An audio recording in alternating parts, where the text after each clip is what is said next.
अभी भी ये केस ख़त्म नहीं हुआ है। जितने लोगों ने इस दौरान उसकी मदद की है, जितने लोगों ने भी इस दौरान उसको प्रश्रय दिया है, जितने लोगों ने भी जुर्म करने वाले को बढ़ावा देने के लिए शरण दिया हुआ है, उन सभी को भी हम इस लोगों के मन में कल सवाल था। हमने कल जब पत्रकारों ने पूछा एसपी जितेंद्र शुक्ला साहब से कि सर कितने राउंड की फायरिंग हुई है, अमित जोश ने कितनी फायरिंग की, पुलिस की ओर से कितनी फायरिंग हुई, तो एक जवाब आ चुका है कि अमित जोश जब उस साइड था। इस लड़ाई में अगर कोई वीर चक्र को प्राप्त करता है तो मुझे ऐसा लगता है कि उन्हें सम्मानित भी देना चाहिए, उनकी नौकरियों में प्रमोशन भी देनी चाहिए। ये मेरी पर्सनल इच्छा शक्ति थी कि मैंने पत्र लिखा है। आउट ऑफ टर्न प्रमोशन शासन की प्रक्रिया है। हमारी तरफ से, मेरी तरफ और ISR की तरफ से इनाम जो था 40,000 रुपये का, वो इनाम वो टीम को दिया। वह अपराधी लगातार हमारे पुलिस जवानों पे गोली उसने चलाई है, उसके बावजूद हमारे पुलिस जवान जो है उसे ढेर करने में सफलता हासिल की।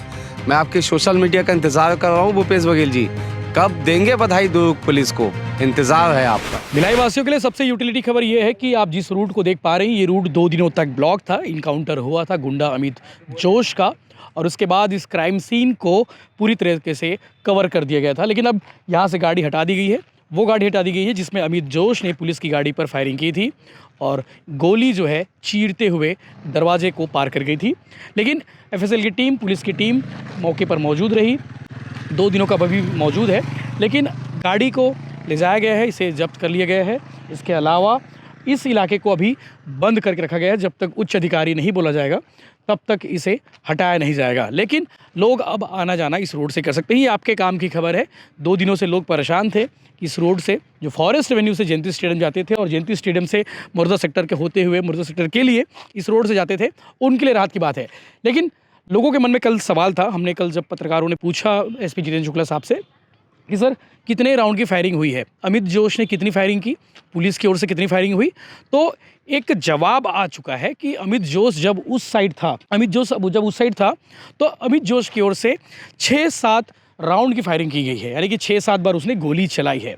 वहीं दुर्ग पुलिस की टीम, क्राइम ब्रांच की टीम, तमाम जो लोग थे, जो टीम थे, उनकी ओर से 15-16 राउंड हुई, यानी कि 15-16 गोली इनकी ओर से चलाई गई है और मौके से दोनों साइड से 8 खोखे बरामद किए गए हैं और लगातार सर्चिंग जारी थी। आज भी सर्चिंग की गई, कुछ घंटे पहले भी सर्चिंग की गई कि और बुलेट और खोखे अगर मिलते हैं तो उसे भी जब्त कर लिया जाए। FSL की टीम लगातार जांच कर रही है और उन खोखों को बरामद कर ली है और सैंपल के लिए, जांच के लिए सैंपल को कलेक्ट करके भेज दिया गया है।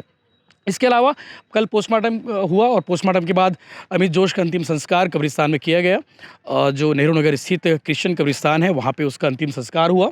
और अभी भी देख सकते हैं कि किस तरह से पुलिस की टीम जो है, CF के जो 55 कर जो उनके ड्यूटी जवान थे वो तैनात थे। अब ये जवान यहाँ से चले जाएंगे थोड़ी देर बाद। अभी भी कुछ लोगों के मन में सवाल है, उन सवाल के जवाब आने बाकी हैं। स्पष्ट रूप से पोस्टमार्टम जो रिपोर्ट आई है, हालांकि ये सूत्रों के हिसाब से, सूत्रों के अनुसार है, पुलिस सूत्रों ने जो बताया है, अमित जोश के शरीर से 8 गोली बरामद हुई है, यानी 8 गोली पोस्टमार्टम के दौरान निकाली गई है। यानी कि अमित जोश को पैर और कमर के ऊपर हिस्से में 8 गोली लगी थी, जिससे उसकी ऑन द स्पॉट मौत हो गई, ढेर हो गए इनकाउंटर में। और इसके अलावा एक और चीज़ें सामने आई थी कि अमित जोश के जीजे को कल जो है SP जितेंद्र शुक्ला ने कहा था कि वो अभी भी सुधर सकता है तो सुधर जाए। इसके अलावा एक और महत्वपूर्ण चीज़ है कि अमित जोश को जितने लोगों ने संरक्षण दिया था, 4 महीने तक वो फरार था, तो इस 4 महीनों में जिन जिन लोगों के संपर्क में अमित जोश था, जिन जिन लोग अमित जोश के संपर्क में थे, उन सब की लिस्टिंग की जाएगी। इस पूरे मामले की जांच आगे भी जारी रहेगी। ये केस क्लोज नहीं हुआ है, स्पष्ट रूप से समझ लीजिए। जो बदमाश अमित जोश को मदद किए, जो गुंडे अमित जोश के संपर्क में थे, उनकी लिस्टिंग की जाएगी। CDR खंगाला जा रहा है। एक टीम इस काम में लगी हुई है।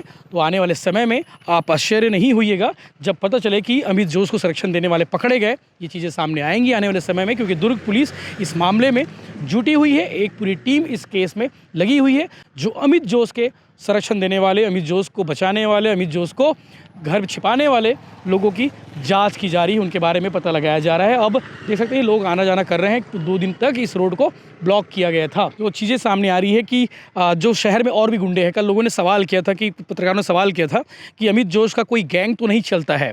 तो इस पर IP जितेंद्र शुक्ला ने कल कहा था कि जो इस अमित जोश से जुड़े हुए लोग हैं, जो गैंग में शामिल थे, उनके खिलाफ लगातार कार्रवाई की जा रही थी और कार्रवाई की गई है। आने वाले समय में ऐसे लोगों की पहचान की जाएगी, कोई अमित जोश का गैंग का तो नहीं है, उसके बारे में भी पता किया जाएगा। सोशल मीडिया में भी कुछ लोगों ने अमित जोश के समर्थन में पोस्ट डाले थे, तो ऐसे पोस्ट पर भी पुलिस नज़र रख रही है कि वो कौन लोग हैं जो अमित जोश के समर्थन में पोस्ट डाल रहे हैं। इसके अलावा हर महीने टीआई थाने स्तर पर जो है टीआई गुंडों बदमाशों की वो करेंगे, उनकी परेड ली जाएगी थाने में। इसके अलावा सीएसपी अपने अपने थाने स्तर पर जो है इन गुंडे बदमाशों की जो है परेड लेंगे, ताकि उनके बारे में जानकारी जुटाया जा सके कि वो इन दिनों क्या कर रहे हैं, वो गुंडा क्या काम कर रहे हैं। जो पहले कुछ और काम करता था, गुंडे बदमाशी काम करता था, तो ऐसे गुंडे बदमाशों पर लगाम कसने के लिए, नकेल कसने के लिए ये काम किया जाएगा। आपको मालूम होगा कि 2 दिन पहले ही छठ पूजा के दिन दुर्ग पुलिस ने 3 लड़कों को पुलिस ने पकड़ा है। वो 3 लड़के जो है छठ पूजा के दिन बड़ी वारदात को अंजाम देने वाले थे, इंस्टाग्राम में लाइव आकर साजिश रच रहे थे, तो उनके खिलाफ भी तत्काल कार्रवाई की गई।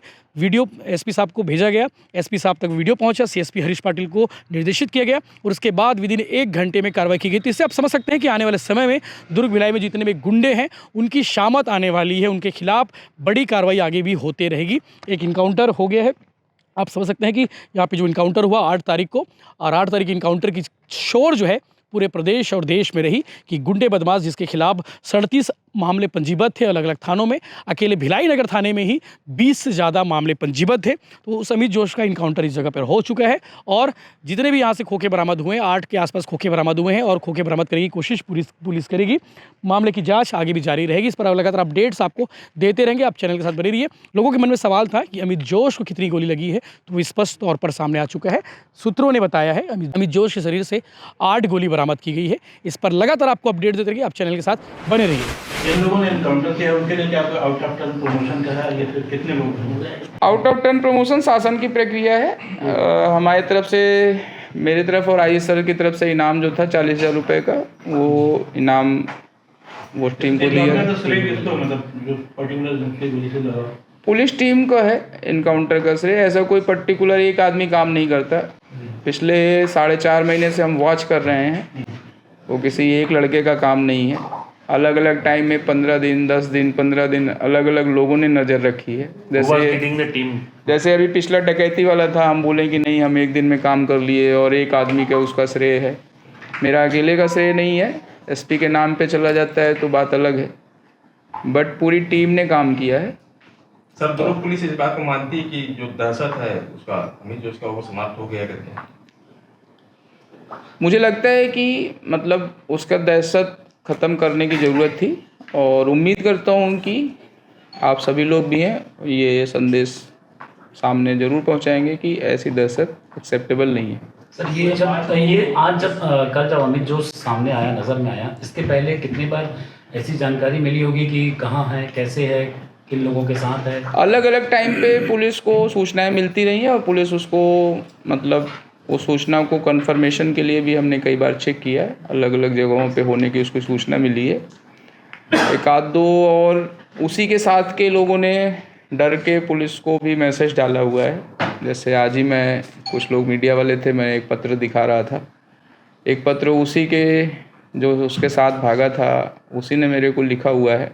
चूँकि अभी तक डिस्क्लोज नहीं कर रहे थे क्योंकि वो मैटर अंडर इन्वेस्टिगेशन भी था और वो फ़रार चल रहा था, उसकी फरारी और लंबी भी हो सकती थी।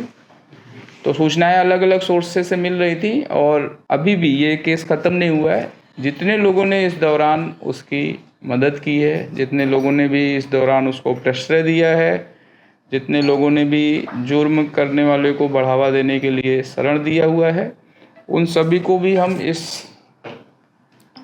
अपराध में फिर से खींच के ले आएंगे और उनकी सही जगह जो जेल में है उनको वहाँ पहुँचाएंगे। सर, ये इनकाउंटर पब्लिक प्लेस में हुआ है और इसमें किस तरह की कठिनाई का सामना करना पड़ा पुलिस को? क्योंकि वो तो अपराधी, वो गोली चला रहा होगा किसी भी तरह किसको भी लगे, लेकिन अपने ऑफिसर्स को कैसे, मतलब किन कठिनाइयों का सामना करना पड़ा? पुलिस को ऐसी परिस्थितियों और बाद में ऐसे सवालों का भी सामना करना पड़ता है और बहुत सारी लीगल प्रोसेसेस भी, चाहे जितना भी हम वो कर लें, हमको झेलना पड़ता है।